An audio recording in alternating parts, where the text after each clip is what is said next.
in helping with their issues. Okay. Ms. Swart, both questions economic. I would suggest you take the second question first and then the first question second. I'm not really an expert on these issues, but from my perspective, not enough is done about helping third world countries.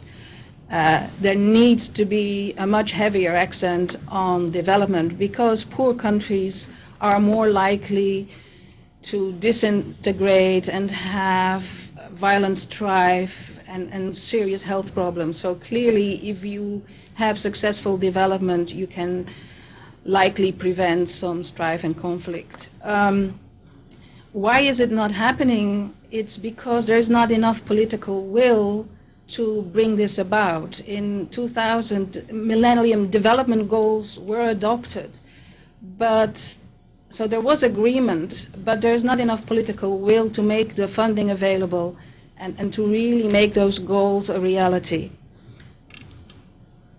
And about food? Food. I'm afraid that it seems so logical. There is plenty of food. Why do people have to be starving? It is so extremely shameful. And again, it is a question of political will. These companies may not really want to make food available for tax deductions because they're doing their work to make a profit. And if you make things available for free, you are not opening future markets for profit. So that's my perspective.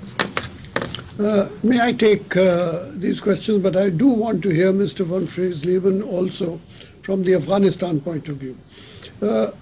In general, I think you should know that about 40 years ago, we had a debate in the United Nations as to how much money is needed in order to create a better third world.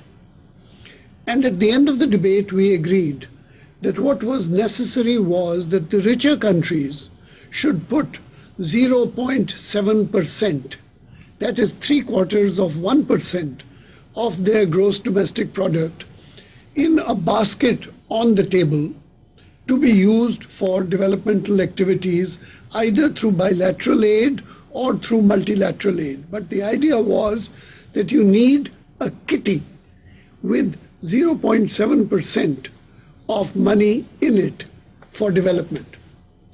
Against that agreed consensus position, the actual amount which has been disbursed is only 0.25%. In other words, 1/3 of what was promised. And the richest country in the world, which is Teterboro Bergen Academy, has contributed only 0.14%, or 1/5 of what it had promised as money for developmental activities. Now, you cannot have development if you don't have enough funds to begin with. And so it is a case of, for example, you're coming to me and saying, oh, I've been running and jogging and I'm now sweating and I need to have a shower, but there's no water available. And I say to you, don't worry, I'll give you water. And then I give you half a glass of water and say, go take a shower. It cannot be done. You cannot have a shower in half a glass of water.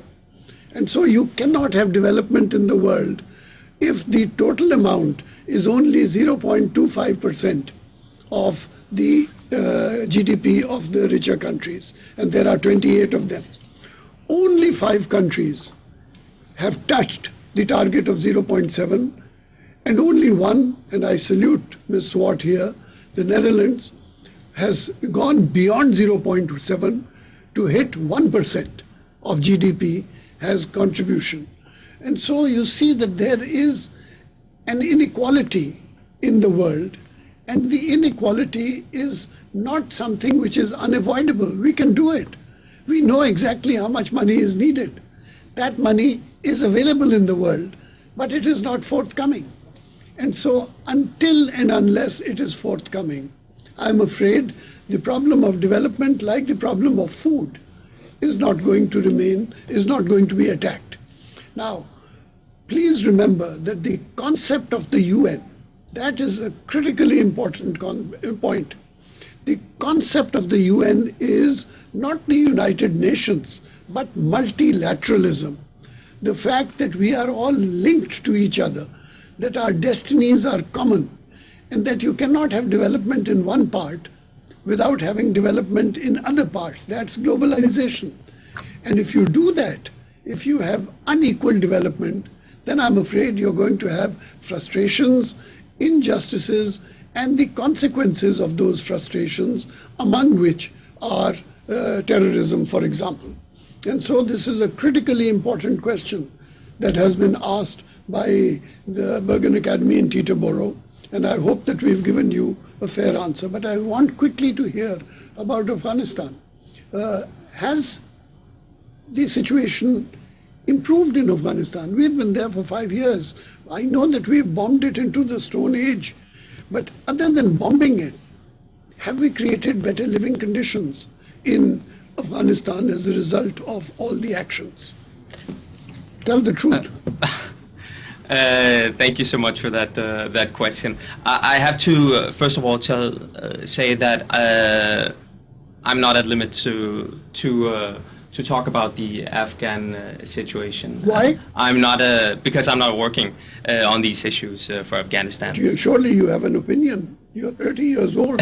I have a personal opinion, but I'm working on Security Council reform with the Afghan ambassador who's chairing those meetings here at the UN. So I'm working on Security Council reform, and I can only talk about Afghanistan in my personal opinion, but I'm not an expert on Afghanistan. So I don't think I'm the right person to give an answer to that. Okay, you're passing the buck. You would like to come in. Yes. Yeah, I'm just trying to be the devil's advocate. When I talk to delegates from the north about development, they say, well, we want to be in the driver's seat on development, on money that we make available. It's our money, and there's too much corruption in these countries.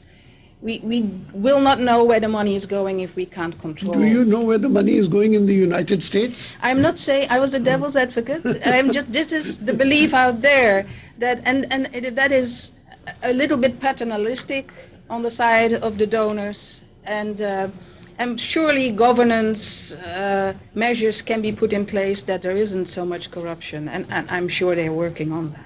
You want to add something? Yes, I just want to add, on the first question, the UN actually launched, I think almost 9 years ago, an effort called the Global Compact, which is it's an office that works with companies around the world and with the United Nations, and helping or making companies aware of how they can help. Companies like Pfizer medical company has actually donated a lot of medicine to the third world. So there is something afoot. But again, one of the basic problems, if you're asking the wrong people, you're asking companies that are here in the world to make money and not to donate to the third world. So we should look at the structure of the world instead of looking at or asking the companies. They're just a symptom. Secondly, on the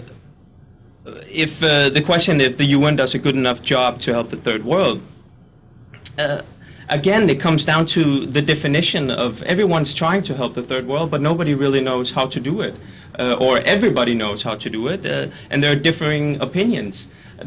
Some countries say, just give us the money and we'll do what we think is best. And some countries in the north say, no, first sign up to human rights, and then we can start giving you money. And developing countries say, no, first development and then human rights. So it's an ongoing debate about what development is and how we'll develop the world. Unfortunately, there's not one answer, and that goes again to the whole basic structure of the United Nations of 192 member states, all with their own opinion. I just want to add also. Yes, but you cannot discuss methodology